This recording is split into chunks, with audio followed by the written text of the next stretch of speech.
Okay, so our story starts in a fairly entertaining, maybe shocking way. The first line is, "My name is Death. Oh.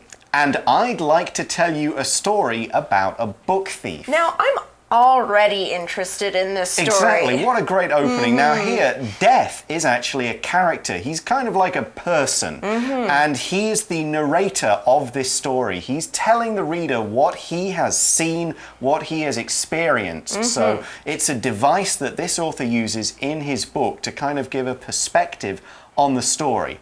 Yeah. Now, Death says he has a story about a book thief. Okay. A thief, this is spelled Thief, thief, is a person who steals other people's property, usually in a clever or secret way, not just by like, bam, I'm taking that. That is kind of a theft, but we normally mean thief like somebody who just secretly does it and runs away. We could say, for example, the thieves got into the museum and stole some valuable paintings. Ah, now two really interesting characters in this story. Yeah. So I wonder who actually the book thief is. Now, are you interested? Let's find out a bit more about them. The article says, her name is Liesel. I first meet her in 1939 when she is 10 years old. Okay, so Death meets the book thief. Now, this kind of sounds a bit scary. Why would Death come to meet you or see you? Well, it means that someone's died and Death has kind of shown up to collect them. But let's find out what happens. The article says, along with her younger brother, Werner, because this is in Germany, so I'm going to say it, Werner, and their mother, so Liesel and Werner's mother, she, Liesel, is traveling to Germany by train. Okay. Now, this is 1939 and it's in Germany. So if you know anything about history, you know that means that the Second World War has either just started or is about to start. Right. Not a very good time. Not a good time, no. Maybe not a good time to be in Germany. Right. We saw in that sentence the phrase along with, which just means together with. For example, Jane went to the mall along with several of her friends. Okay. Well, next, Death is going to tell you how he came to meet Liesel. We already talked about maybe he's coming because someone is dying. So let's find out what's going to happen. The article says, Werner, is that how you say Werner, it? yeah, Werner, I'm going for that. falls ill during the journey and dies. So I am there to pick him up. Oh, okay. So sadly, her brother has died and Death is picking him up to take his soul. It seems to be what happens here. Okay. And Death continues. This is when Liesel steals her first book and she becomes a book thief. Okay. We also learn the title of the book. It says she steals her first book, The Grave Digger's Handbook. And she steals it at the graveyard. A graveyard is a place where dead people are buried. We also use the word cemetery, C-E-M-E-T-E-R-Y, although they're different things. A cemetery is much bigger and it's kind of by itself as just a large area of land for dead people to be buried in. A graveyard is usually attached to often a church or another building, so it's not just, it's that the land is not just for dead bodies.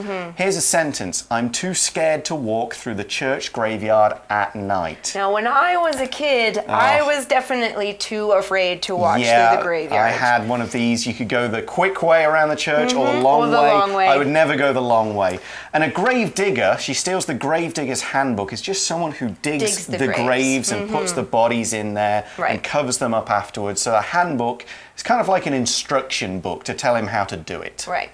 So now Liesel's stolen her first book. So what does she do with it? What do you do with the grave digger's handbook? Well, you read it, surely. Of course. Well, let's check the article. It says she can't read it, so she just carries it. Okay. When she and her mother arrive in Germany, Liesel is sent to her foster family. Now, I wonder whether she can't read it either because she can't read at all or she can't read German, since they're in Germany and they've come from somewhere else. So we're not sure at the moment why she can't read it. We just know she can't read that book. Okay. Well, we also saw the adjective foster in that sentence. It's spelled F-O-S-T-E-R, foster. Now, foster describes people who take care of a child, perhaps because the child's own parents are sick or unable to take care of the child for another reason.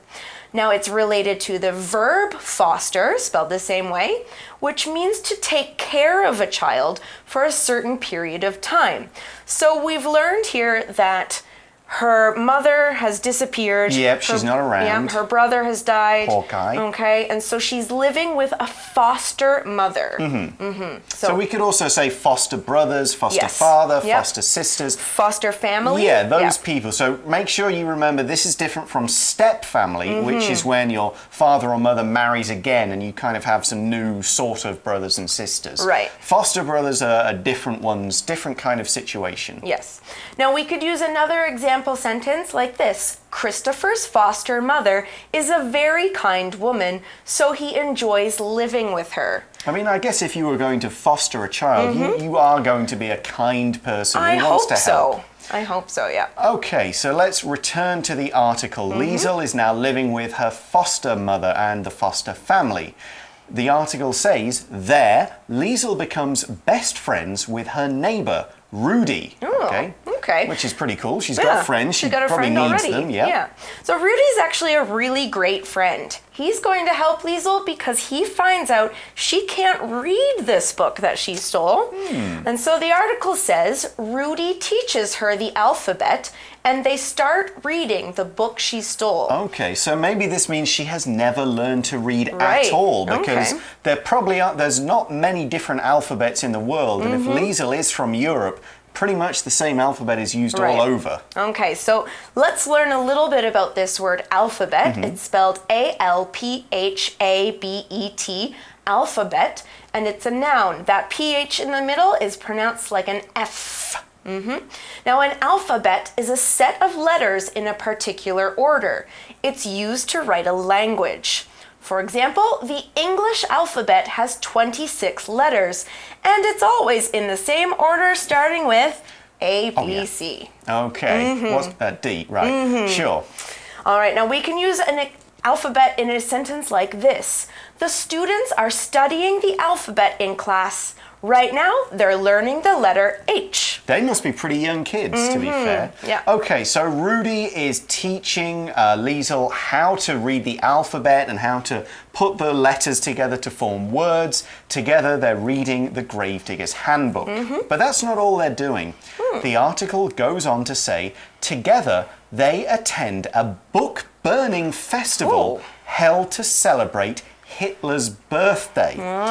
Okay, there's a bit of context here that we'll have to explain. First, we're going to look at the word attend. A-T-T-E-N-D, attend. To attend something is to be present at a particular event, a meeting, a class, and so on, okay?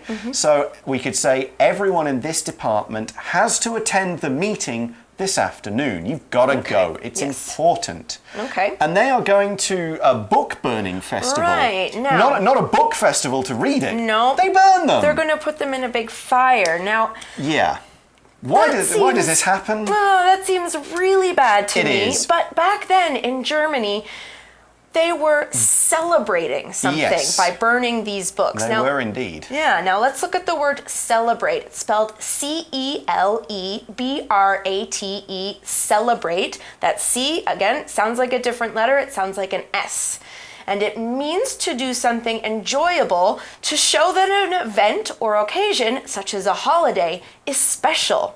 For example, to celebrate Katie's 10th birthday, her parents planned a surprise party. Which is fun. Yeah. Now, a book burning festival, maybe not so fun. No. And this is for Hitler's birthday. Right. Hitler was the leader of Nazi Germany before and into the Second World War. Yes. And he had some strange ideas and he wanted to control his people, and they burned books that carried messages that they didn't like, which is pretty bad. Yeah. That's not all we find out about Hitler. The next sentence in the the article says, Liesel learns that Hitler is an evil man. Okay.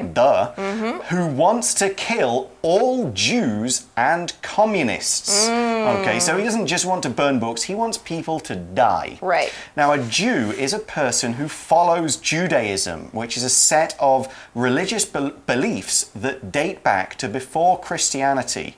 We also use the word Jew to talk about a member of a particular ethnic group. Right. And if you know your history, you'll know that Hitler ordered the deaths of many Jews during World War II. All right, now we also saw that he wanted to kill communists. Now, the word communist is a noun and it describes a person. A communist is a person who believes in communism, which is the political system in which the government controls the production of all food and other goods. So in communism, no one owns their own land, it's all owned by the government.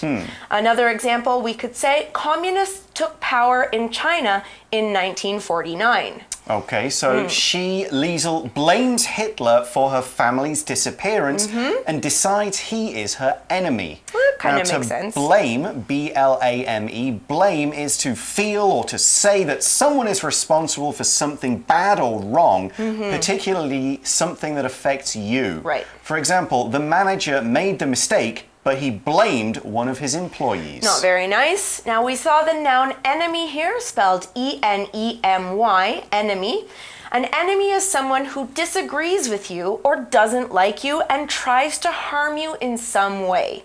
For example, the soldiers fought against their enemies in a violent battle.